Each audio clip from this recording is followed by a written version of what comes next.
My name is PattyAnn. My website is PattyAnn.net if you'd like to learn more about me. We're going to learn how to build a basic birdhouse and beautify it, because that's the fun part. And so here we go. Most of the video will be slides, so you can stop the video and take a look at how the birdhouses were constructed. Mr. Orbit is going to join us here, I'm afraid. This is Mr. Orbit. He's always in the middle of everything, and he's very needy. He's my special needs child. He was a rescue, as all my animals are, and I also support animal welfare through my PattyAnn's Pet Project. And you can read about it, learn about it on my website called PattyAnn.net. Okay, Mr. Orbit. Let's build a birdhouse. Project planning should be your first priority. Start with thumbnail sketches of your ideas on paper, which helps you visualize your design and also orients you to what you really want and intend to create. These are the two final thumbnails that became birdhouses in the video. The thumbnail on the right is the birdhouse you will see constructed in this video from start to finish. The thumbnail birdhouse on the left was also built and will be shown along with a few other designs as well. Another good planning practice is to make a list of items you will need to construct this project. This list has some thoughts jotted down to start refining how the project will proceed. These notes can come in handy as a reference to call upon when needed. You can also expand on these notes. For instance, notice the tools at the top of this list. You can make a list of all the tools you will need to build this birdhouse. An itemized list is helpful when gathering up tools needed for a job. Once you have identified what you need, then this list becomes a checklist for when you gather up and prepare for your construction. This birdhouse was built out of leftover fence boards, which measured 5.5 inches wide by a 1/2 inch thick. The scraps measured 2 feet or less. The dimensional widths did vary from 5.25 to 5.5 inches. If you build using fence boards, make sure to stack them and compare widths, or actually measure them. It's best to have a board the same width for consistency when building. While I talk about tools here, this video is not about how to use tools. If you're unfamiliar with using power tools, please partner with someone skilled and build this birdhouse together. These were the tools used in this birdhouse project. You will see 2 drills. One is a cordless drill with a Phillips head screw, which is left intact as I use this drill often. The blue corded drill, I tend to swap out bits, such as the wood bits you see in the packet on the table. Saber saw is great for making cutouts or even rounding out corners. The brad nail gun works when it's attached to a hose and run by a compressor. The nails I use is what I just had on hand. They are 1.75 inches. This is a little longer than necessary. For the fence boards, I would have preferred to use 1 inch or 1.25 inch length. But I was just using what I had on hand. Glue is optional. I don't use it often, but we'll show you how to use it if you desire to do so. Here are 2 more tools that are key to expediting the construction of your birdhouse. A chop saw will easily cut the lengths of your fence board to size, and an air compressor will run your nail gun once it's hooked up with a hose. And there sits the stack of fence boards that will be used to build this birdhouse. The first thing I did was a backboard. It was probably over 2 feet long. I marked a spot for where I'm going to start to put the hanger. So just drill like a 1/2 inch hole, and then from there go ahead and mark out your star that you're going to be using the saber saw on. And when you cut it out, you're going to have some jagged edges, so you might want to keep some sandpaper handy, or just wait till the end and sandpaper up all the rough edges. Then I decided that I was going to also make some cut corners, just give the top a little bit more of a fancy top than a square top.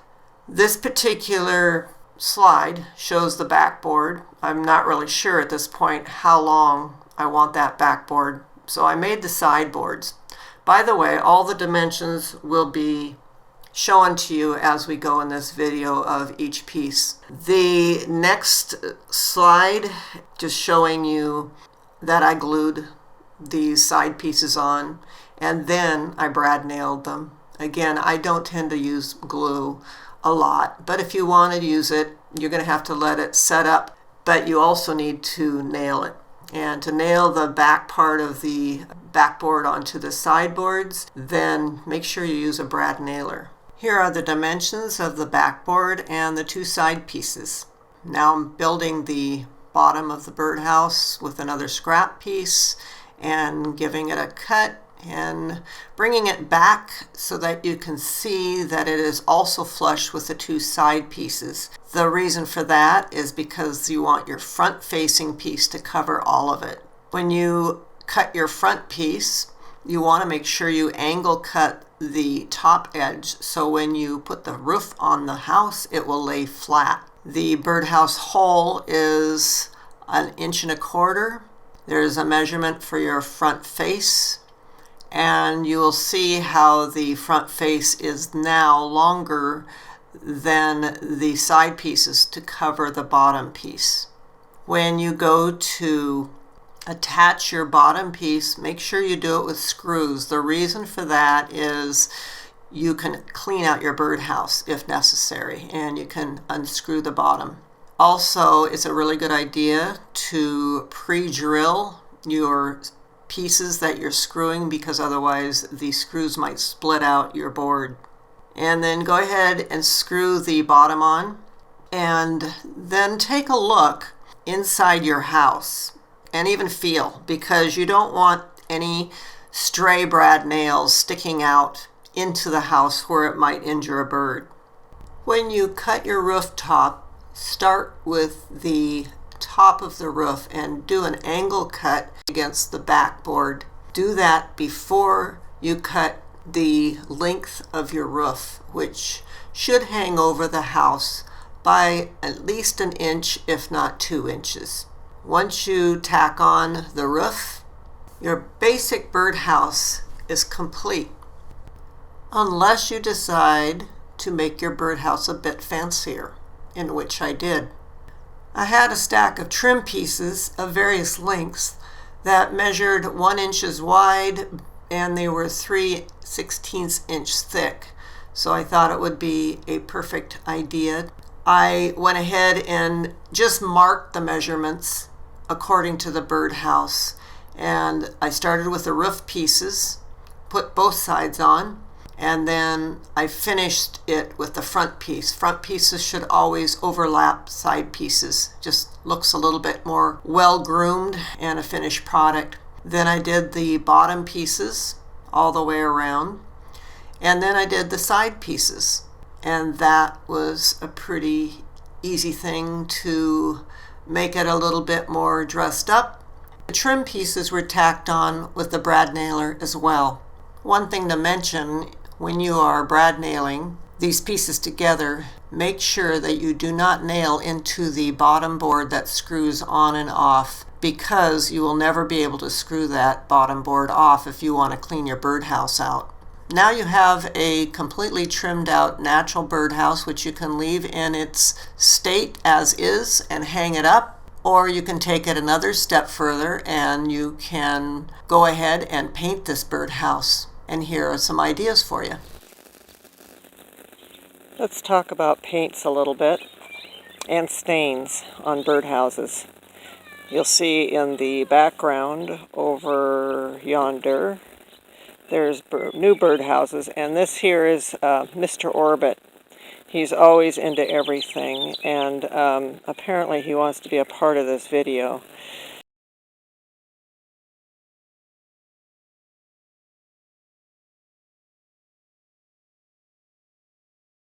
A couple things I do is just look around the house to see what I have. And in this case, I had leftover Flood, which is a really good preservative sealer for outdoor woods. Different shades, you can use those. I asked some friends on these here. They just had leftover exterior paints. And what I do is I always have a stash of these types of containers left over. I use those for mixing paints. a lot of times I want a special color, so that's where my acrylic paints, I just tint them up with that. Works really great. So the other things you can use, and I recommend, is you can use spray paints. There's lots of outdoor spray paints. I love polyurethane, so we're moving that forward.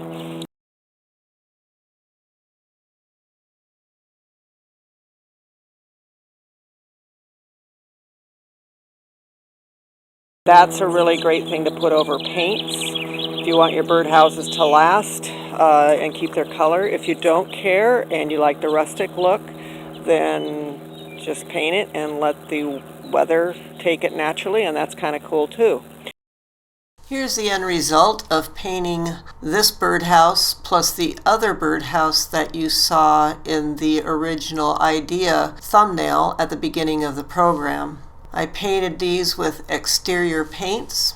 I also coated them with polyurethane because it just makes a stronger exterior finish that lasts a long time.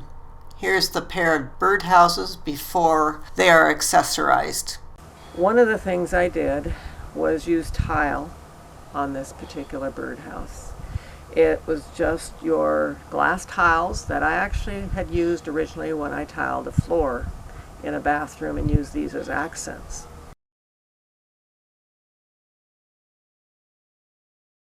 For an example, this was a glass tile sheet that you will see in this video, and it actually dimensionally turned out perfect.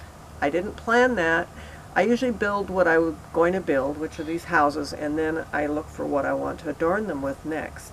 Here is the glass tile sheet that was used for the roof of the birdhouse. Make sure that you measure it out and place it right on the roof before cutting. The E6000 glue that I use is really great for bonding any surface together and can be purchased inexpensively for a few dollars at Walmart.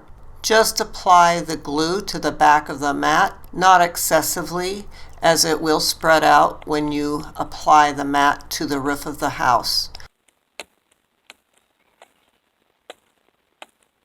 The tile just wraps right around the edge of the eave of the house perfectly. Like I said, I could not have planned these dimensions better. It just happened to work out with that tile, and it really was an easy fit. The next was just to apply the front. I evened those tiles up with the top, and there's the roof completed. And then I decided to trim the bottom exactly the same way.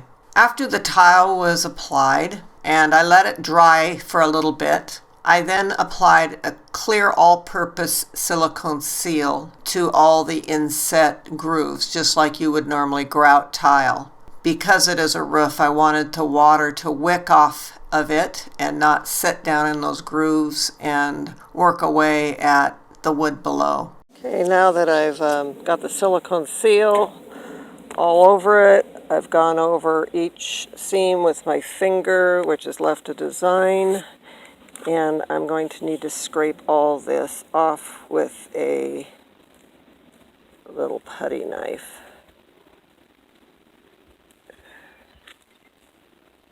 Pretty clean. I will go back over it with paint thinner on a rag to make sure I just kind of get rid of that haze, even though it's clear. And there is the birdhouse with the tile. Just let it sit for a while to set up before you move it around too much. The one thing I did want to mention is do not paint or stain any of the interior of the birdhouse. It could be toxic to birds. Leave that natural. And here the birdhouse is now completed. It has a serving fork that I bent as a perch for the birdhouse. I tacked it on with upholstery tacks to secure it. I have a jewelry box because I make jewelry also once in a while. And I keep a lot of odds and ends in that jewelry box that I put in other craft projects. I was going through this box and just looking and pulled out the stars that I used on the green birdhouse that I built in the video. You'll notice I have my candy dish for energy to keep me going. One of the things that I used was a lag bolt for the perch for this particular birdhouse, and a horseshoe. A horseshoe has to have horseshoe nails to be put on. When I put these nails through, they were a lot longer than the horseshoe in the thickness of the board, so I had to clip them off at the back so this would lay flat against a tree. And yes, I do have a horse. That's me and my horse Lily. I've had her for many years. And here's the completed idea number 2 birdhouse that was in the original thumbnail sketches that you saw. A couple other views of the birdhouses now that they're completed and ready to be hung up. And there's the pair that started this whole project and has now been turned into a video to share with you. Here are 3 more birdhouses that were made out of wood scraps, some painted, some not, and accessories. This particular birdhouse is made out of T111 scraps, which I then painted with exterior paint, and I coated it all with polyurethane. The accessories include a bicycle sprocket, which shows a 2-hole birdhouse, and indeed it is a bird condominium with 2 separate spaces. Perches are a door stopper and curtain rod hanger, and the rooftops were made from plastic containers, as you can see beside the birdhouse, that were stapled on. A jewelry piece was placed at the top. The second birdhouse was designed with accessories such as a large bead attached at the top with an eye hook for hanging. Door stopper is a perch, and the star ornament is right underneath the eave. The materials used were all wood scraps that were pre-stained and assembled. The acrylic design was painted on the front, and the entire house was then sealed with clear flood stain. This third birdhouse also had T111 sides that were pre-stained and cut up. Acrylic paints painted the little design, and the roof is actually made out of paint stir sticks and a bunch of miscellaneous trim for the roof. Clear flood was put on the roof. The accessories include a coat hook perch, a moon top ornament, and it's hung by a chain that is screwed on either side of the roof so it hangs straight. I hope this gives you a few more ideas for your own birdhouses. I wanted to share with you a naturally aged birdhouse I built out of old fence boards found on my property from several years ago. These well-aged boards were just nailed together, and then it was hung up on the tree. The birds love this rustic creation. They come back yearly to bear their young. When I started to photograph, my lunar kitty decided to pose in these pictures, get his equal time in this video, and model the birdhouse. Notice Lunar is wearing a harness with an attached bird alert bell. But apparently this is Lunar's idea of how a bird bell should be used. Don't worry, no birds were harmed, and actually Lunar has not bothered this birdhouse since. I hope you've gathered some new ideas for putting your own birdhouse together using your creativity and your own imagination.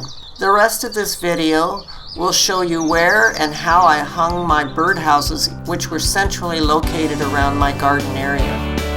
Thank you so much for watching.